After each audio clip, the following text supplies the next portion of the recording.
tawuran melibatkan kelompok remaja di DKI Jakarta kembali terjadi. Faktor penyebab tawuran antara pelajar di DKI Jakarta bukan hanya disebabkan oleh tradisi kekerasan yang diwariskan oleh pelajar angkatan sebelumnya. Namun tawuran juga dipengaruhi oleh pertambahan jumlah penduduk dan tata ruang kota. Lagi-lagi, tawuran antara pelajar kembali terjadi di Jalan Pangeran Jayakarta, Sawah Besar, Jakarta Pusat beberapa hari kemarin, menimbulkan 1 korban luka. Dari para pelaku, polisi menyita barang bukti berupa stik golf dan serulit. Wakapolres Metro Jakarta Pusat, AKBP Setio Herianto mengatakan, tawuran ini melibatkan 2 kelompok gangster, yakni kelompok Jawa dan Warsat.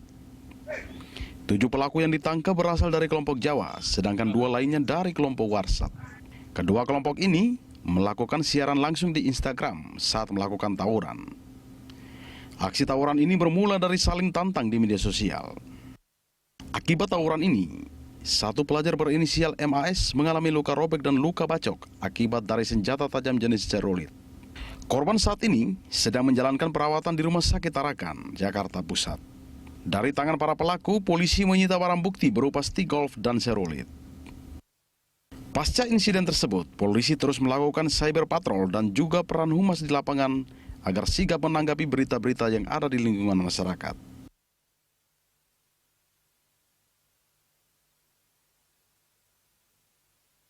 Sementara itu, pengamat sosial dari Universitas Indonesia Devi Ramawati mengatakan, pencegahan tawuran pelajar tak bisa dilakukan hanya dengan imbauan dan penyuluhan. Tindakan tegas terhadap pelaku tawuran dinilai akan lebih efektif memutus mata rantai tradisi tawuran tersebut. Di sisi lain, tawuran antar pelajar merupakan bentuk kekerasan yang khas. Para pelaku tawuran tidak bertindak atas dasar politik atau ekonomi, tetapi untuk identitas kebanggaan. Atas kejadian ini, para pelaku dijerat dengan pasal 170 KUHP tentang tindak pidana kekerasan terhadap orang dan atau secara bersama-sama di muka umum dengan ancaman hukuman 5 tahun 6 bulan penjara. Tawuran tanpa ujung di Jakarta, itulah topik dialog kita pagi ini. Aksi tawuran antar pelajar di Jakarta dilatar belakangi dengan beragam motif. Sementara itu, dari hasil penyidikan terhadap kasus tawuran di Jalan Pangeran Jayakarta menyebutkan kedua kelompok remaja tersebut sengaja menggelar tawuran antar geng hanya demi mendapatkan uang dari hasil live Instagram. Dan untuk membahasnya kita sudah terhubung dengan pengamat sosial Universitas Indonesia, Devi Rahmawati. Selamat pagi, Mbak Devi. Selamat pagi, Mbak. Ini kalau mendengar judulnya kita jadi was-was dan deg-degan ya. Tawuran tanpa ujung di Jakarta. Padahal kita masih fokus untuk bagaimana menghadapi pandemi. Tapi kenyataannya sepanjang 2020 saja Polri mencatat sudah ada 22 tawuran warga dan juga atau pelajar dengan diantaranya dia ada korban jiwa begitu, korban yang tewas begitu. Mbak Devi sendiri melihat ini tawuran betul-betul tidak bisa dihentikan atau memang bergeser juga caranya? Karena yang terakhir di Jakarta Pusat ini justru untuk mendapatkan exposure bahkan dimonetize begitu karena ada live Instagram. Ini hal yang baru di masyarakat kita atau seperti apa Anda melihatnya? Ya, pertama dari berbagai penelitian yang sudah cukup panjang tentang tawuran, jelas profil siapa sih yang kemudian biasa melakukan tawuran ini. Nah, biasanya adalah memang anak-anak muda, baik itu masih dalam status sebagai pelajar ataupun orang-orang muda yang memang masih memiliki keleluasaan waktu.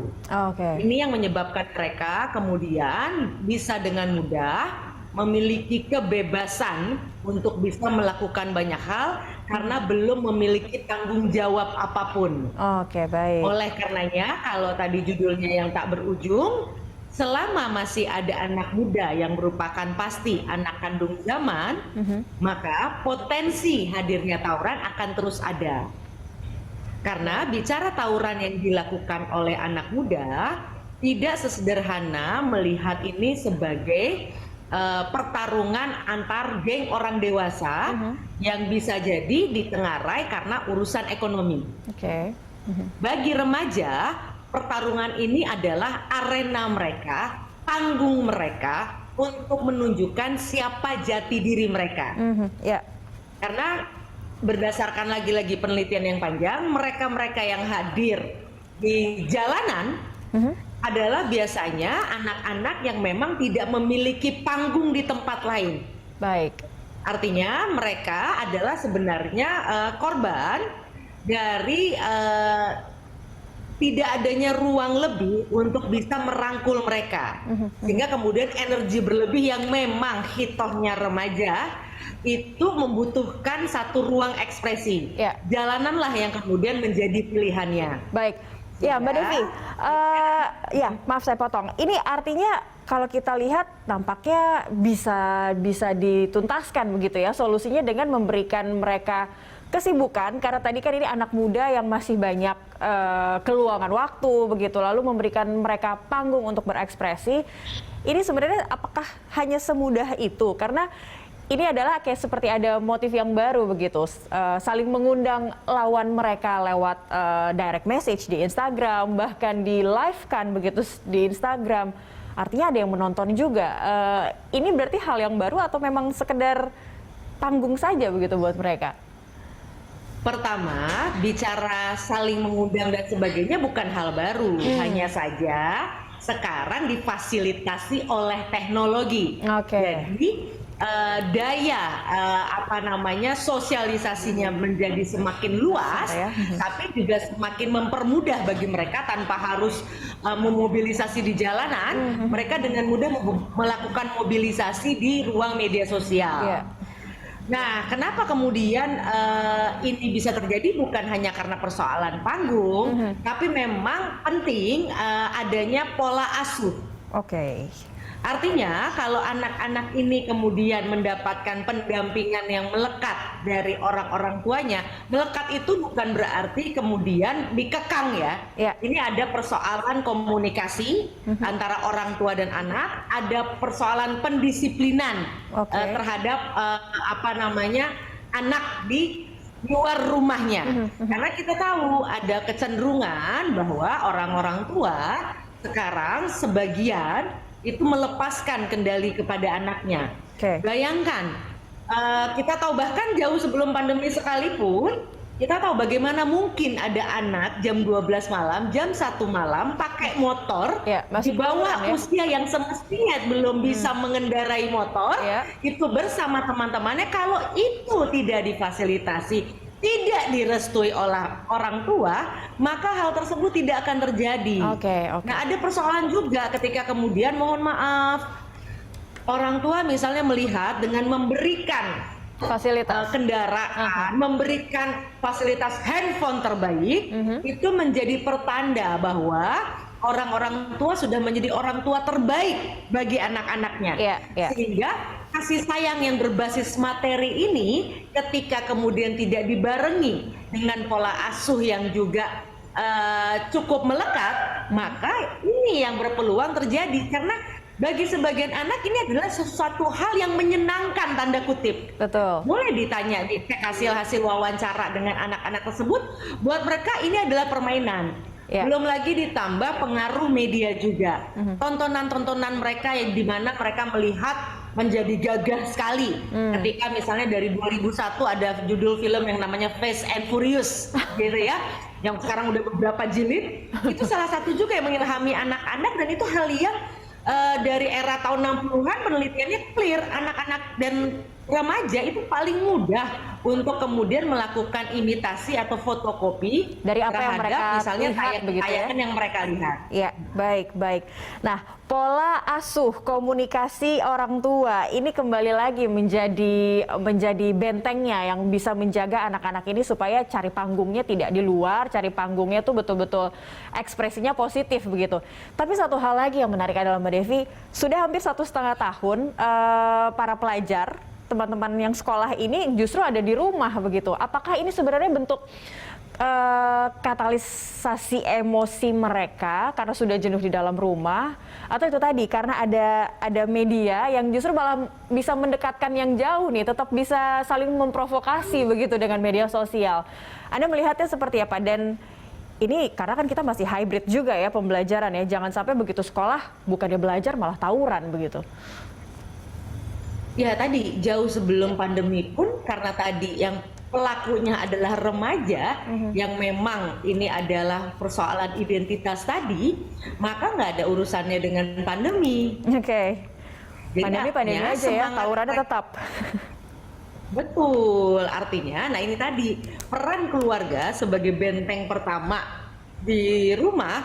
Bagaimana mungkin sebenarnya seorang anak bisa ada di luar rumah untuk melakukan hal-hal yang sebenarnya menjadi sangat beresiko. Karena sekarang kita masih masa pandemi, sekolah saja PTM pun masih sangat terbatas, gitu ya. Di sini bukan kita menyalahkan orang tua, karena selama kemudian rumah tidak mengelola hal ini, maka mau tahun berganti seperti apapun akan terus muncul anak-anak seperti ini, gitu ya. Ini yang juga mengkhawatirkan, karena bayangkan kalau tugas aparat hanya selalu tugasnya menangkap dan menangkap. Pencegahan kan jelas bukan di aparat, tapi kerjasama kita semua. Saya sebagai orang tua itu punya tanggung jawab besar, karena hanya ada dua potensinya: anak kita menjadi korban dan meninggal, atau sebaliknya anak kita menjadi pelaku tanda kutip membunuh anak lain.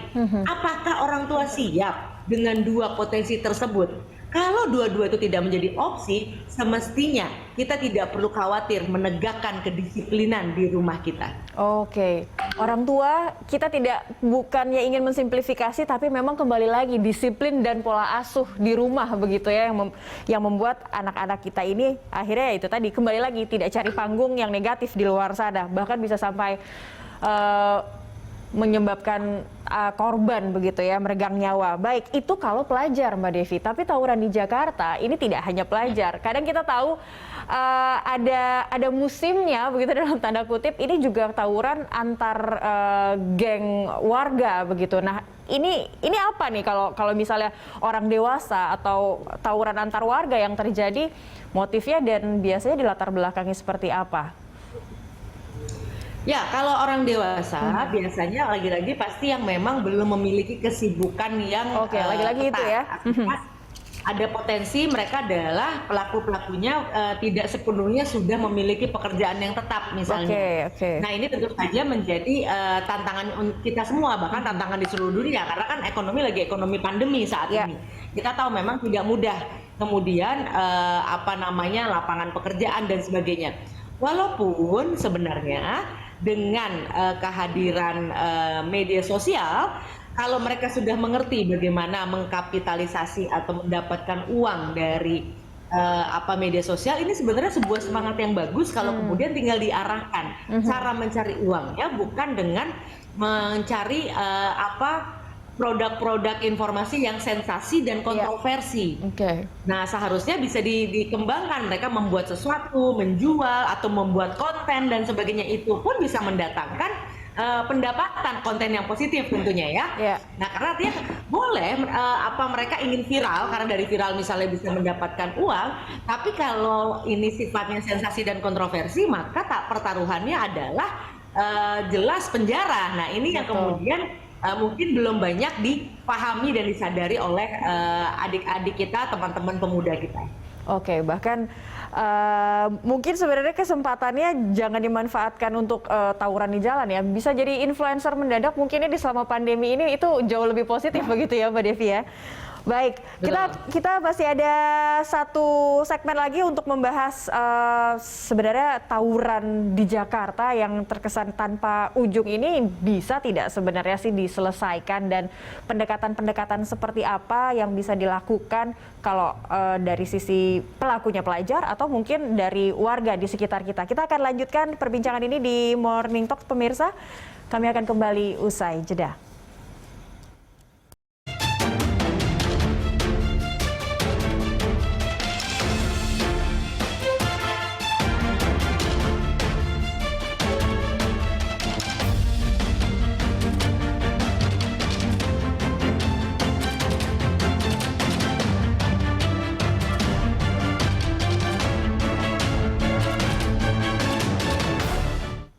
Kembali lagi di Morning Talk pemirsa dengan topik dialog kita tawuran tanpa ujung di Jakarta, dan masih bersama narasumber saya pengamat sosial Universitas Indonesia Devi Rahmawati.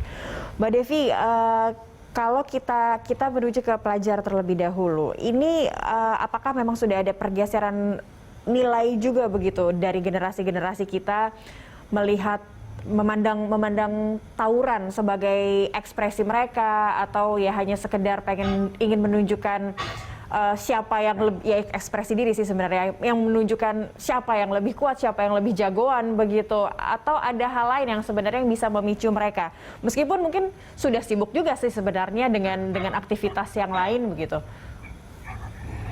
Ya, karena kalau bicara mencari identitas, ini memang jawaban yang relatif cukup abadi ya. Oke. Kenapa kemudian misalnya aksi-aksi tawuran remaja ini bahkan bisa ditunjukkan dengan aksi-aksi kekerasan yang sangat tidak manusiawi. Ujungnya apa? Bukan karena mereka ingin menjadi, mohon maaf, pembunuh misalnya, bukan. Tapi karena mereka ingin menunjukkan bahwa gini, ketika mereka bisa melakukan sesuatu yang berbeda, lebih kejam, lebih mengerikan, maka mereka akan tersohor di kalangan teman-teman mereka di jalanan. Meskipun ini tentunya meskipun mereka menyadari bahwa tersohornya mereka itu di sisi yang negatif, bahkan bisa saja masuk penjara begitu. Bagi anak-anak seusia itu, Mbak, kalau bicara remaja, tentu saja mereka akan berpikir pendek. Makanya mereka remaja. Hidup mereka belum lama. Ada yang baru 12 tahun hidup, ada yang baru 14 tahun hidup, 18 tahun pun belum. Sehingga kemudian memang ketika rumah misalnya tidak pernah berdialog, menyampaikan bahwa silahkan saja berada di jalanan, tapi ada resiko yang harus disampaikan. Ini yang menurut hemat saya juga sulit, karena dari bicara literasi hukum, orang-orang dewasa pun juga masih sangat lemah pengetahuannya tentang literasi hukum seperti itu. Betul. Nah, artinya begini, sebenarnya kalau kita mau memanfaatkan energi, makanya waktu itu kan sering ada sebelum pandemi itu, ada yang mohon maaf memotong kuping siapapun gitu kan, atau pokoknya betul-betul sadis gitu ya. Itu lagi-lagi bukan karena, atau misalnya waktu itu di kawasan selatan tuh yang mereka di Depok ya waktu itu kan, yang dia mengambil barang-barang di sebuah toko, waktu itu belum pandemi memang. Nah, itu bukan karena mereka ingin merampok cari duit, tapi memang ingin menunjukkan saja bahwa mereka bisa geng itu ya, dan dipimpin oleh X gitu kan, misalnya, lalu berhasil melakukan perampokan kayak di film-film misalnya. Nah, ini menjadi tantangan yang unik memang, untuk misalnya kita memberikan pemahaman sekarang itu jadi jagoan gampang kok di media sosial. Jagoannya apa ya? Bikin konten yang produktif, positif, bisa kaya raya juga gitu kan. Artinya mereka memang perlu diarahkan dan dialihkan saja sebenarnya. Tapi saja ini tidak semudah yang kita bayangkan, tentu saja. Karena perlu pengetahuan, perlu keterampilan juga, dan memang perlu kesabaran. Nah, ini yang kita orang dewasa di tengah-tengah ekonomi pandemi, kita bisa berempati. Tidak mudah juga kemudian membagi diri kita untuk bisa mendampingi anak-anak kita ini. Oke, tapi ada tidak sih sebenarnya pola pendampingan atau pola pengajaran yang efektif, meskipun sifatnya tadi Anda katakan ini abadi sebenarnya, karena ya di usia-usia ini perjalanan hidup mereka dan gejolak anak muda begitu di umur-umur seperti itu. Tapi ada tidak sebenarnya pola pendidikan, pola pengajaran baik dari rumah ataupun sekolah yang sebenarnya ya efektif lah begitu, yang bisa didapatkan atau diberikan oleh orang tua kepada anak-anak ini? Karena kan teman-temannya mungkin kamu bisa lihat teman sebangku kamu atau di tetangga sebelah ini bisa sukses, mereka menggunakan media sosialnya bisa lebih positif begitu, atau hal yang lain yang bisa dilakukan oleh orang tua ataupun guru di sekolah. Ya, lingkungan itu menjadi berpengaruh, karena memang ada beberapa kasus di mana orang-orang tua malah juga mendukung aksi-aksi tawuran gitu, karena misalnya memang punya pengalaman yang sama di masa lalu misalnya.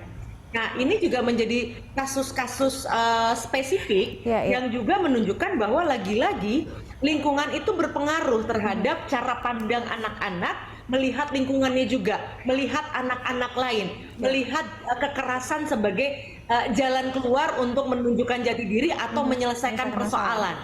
Nah, memang kita perlu secara luas, memang kita perlu bersabar dan misalnya mulai memperkuat lagi-lagi kesetiakawanan sosial kita, misalnya di lingkungan terkecil, yaitu RT dan RW, karena itu yang paling dekat kan dengan lingkungan. Artinya misalnya gini, oke, anak-anak ini senang keluar malam. Ya sudah, kita kembalikan misalnya ke arifan sosial kita. Ayo kamu ikut poskamling. Gimana caranya supaya lingkungan kita aman. Nah, jadi mereka dilibatkan. Nah, kamu jadi keren kan? Ya, Kamu jadi bisa jagoan di lingkungan buat sendiri kamu. begitu ya. Iya, tapi itu juga tadi melibatkan apa namanya, misalnya gini, daripada main gadget di rumah gitu kan, ya udah kamu ikutan siskamling, nanti main catur. Nah, itu kan ada permainan-permainan yang akhirnya membebaskan dia dari gawai, karena gawai ini bahaya betul sebenarnya. Nah, di sini problemnya di Indonesia juga, karena memang orang-orang tua di kita itu unik sekali. Bahkan misalnya bicara gawai, belum lahir pun anak sudah bisa punya akun.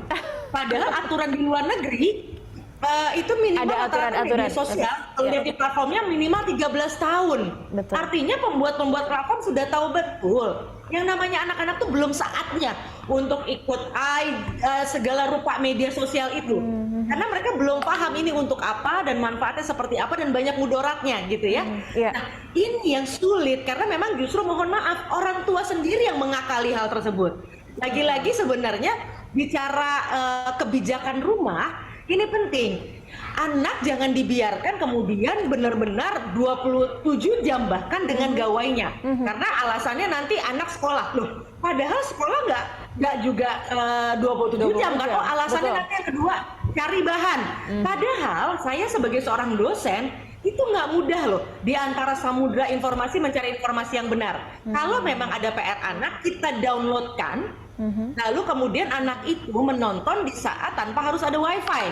Kalau alasannya cari bahan untuk PR, karena 1-2 bahan aja bacanya butuh waktu loh. Jadi jangan biarkan anak masuk samudra itu kemudian menonton tayangan-tayangan atau tadi bertemu dengan teman-teman yang dengan mudah memprovokasi, yang kita kan pernah muda. Kita tahu itu sebuah gejala yang alamiah tanda kutip bagi remaja untuk saling ayo apa ada itu kan apa namanya, jadi saling memprovokasi begitu ya, meskipun tidak tatap muka. Dan satu lagi yang bahaya, virus di dunia digital, virus FOMO, fear of missing out. Ya, ikutan tren. Kalau saya nggak ikutan tawuran, aku nanti ketinggalan. Aku terisolasi, aku jadi nggak keren. Nah, itu bahaya betul. Dan itu di apa namanya, difasilitasi virus itu oleh teknologi. Ya, sekali lagi ya, teknologi juga ini ya pedang bermata dua begitu. Tapi Mbak Devi, mungkin Anda pernah berkomunikasi dengan para pelajar ini atau ada pengalaman begitu. Ini pikiran bahwa tawuran ini adalah tradisi. Itu sebenarnya masih tertanam tidak sih di pikiran anak-anak muda ini, para pelajar ini begitu, ataupun juga orang dewasa ya, kalau kita berbicara soal tawuran antar warga yang pelakunya ini lebih orang dewasa atau masyarakat di pemukiman padat penduduk atau masyarakat di pemukiman tertentu begitu. Masih ada tidak stigma atau pemikiran seperti itu? Ya gini, kalau bicara anak dan remaja, tawuran tuh sekali lagi buat mereka adalah keseruan. Karena gini, mereka bisa menjadi orang lain ketika mereka berada dalam kerumunan. Mereka yang tadinya anaknya pendiam, tapi kemudian ketika bersama kerumunan, yang bahkan misalnya melotot aja nggak berani, tapi karena sedang rame-rame psikologi massa, jadi akhirnya bisa teriak-teriak, bisa ikutan rame-rame dan sebagainya. Dapat keberanian dari situ ya, komunitas memberikan keberanian. Anonimitas sama halnya dengan di ruang media sosial kan itu yang paling menarik, karena Anda bisa menyembunyikan diri Anda yang sebenarnya.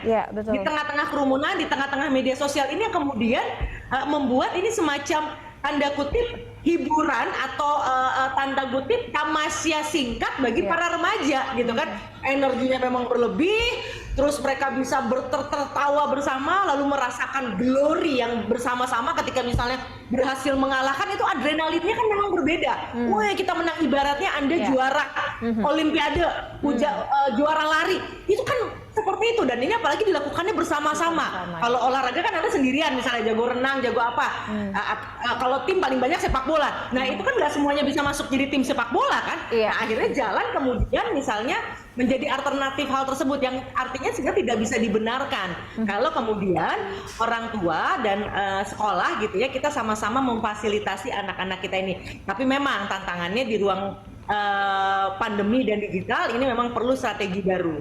Iya, pendekatan yang mungkin kalau sudah dekat ini harus lebih dekat lagi begitu ya. Ini juga jadi PR karena anak-anak takutnya jadi merasa risih, merasa diawasi terus-menerus, tapi memang sebenarnya komunikasi dan pendekatan itu tetap menjadi kunci, Bu. Ya, satu hal lagi yang mungkin perlu dibiasakan oleh orang-orang dewasa di Indonesia. Dan ini sangat berat karena memang belum menjadi budaya kita. Oke. Biasakan memuji.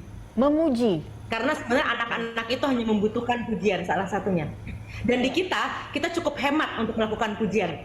Kita dengan mudah, mohon maaf, melakukan penghinaan, mencaci maki, melakukan kritik. Tapi lihat, siapa yang suka memuji? Di Barat menariknya adalah itu salah satu hal yang memang menjadi bagian dari tradisi mereka.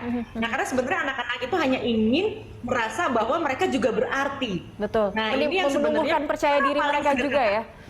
Betul. Insya Allah dengan kita lebih pemurah dalam memuji anak-anak kita, mudah-mudahan ini bisa menjadi salah satu cara membuat mereka kemudian tidak perlu lagi menjadikan jalanan atau tawuran sebagai alat untuk menunjukkan kedikdayaan dan kehebatan mereka. Oke, baik. Jadi orang tua ini kalau untuk anak-anak begitu ya, pola pendidikan di rumah, disiplin ini kita tidak harus terus mengingat kata disiplin itu jangan bosan-bosan sebenarnya untuk terus diterapkan di dalam rumah, komunikasi dan memuji begitu ya. Karena anak-anak ini kan memang ingin diakui dan di ekspresi mereka yang positif ini juga perlu pengakuan dari orang tua mereka di rumah supaya tidak turun ke jalan dan akhirnya tawuran. Baik, terima kasih Mbak Devi Rahmawati, pengamat sosial Universitas Indonesia. Semoga judulnya yang tawuran tanpa ujung di Jakarta akhirnya nanti bisa berujung begitu ya. Terima kasih untuk kehadiran untuk waktunya Mbak. Salam sehat selalu. Sama-sama, salam sehat. Pemirsa tetaplah bersama kami. Good Morning Jakarta akan segera kembali.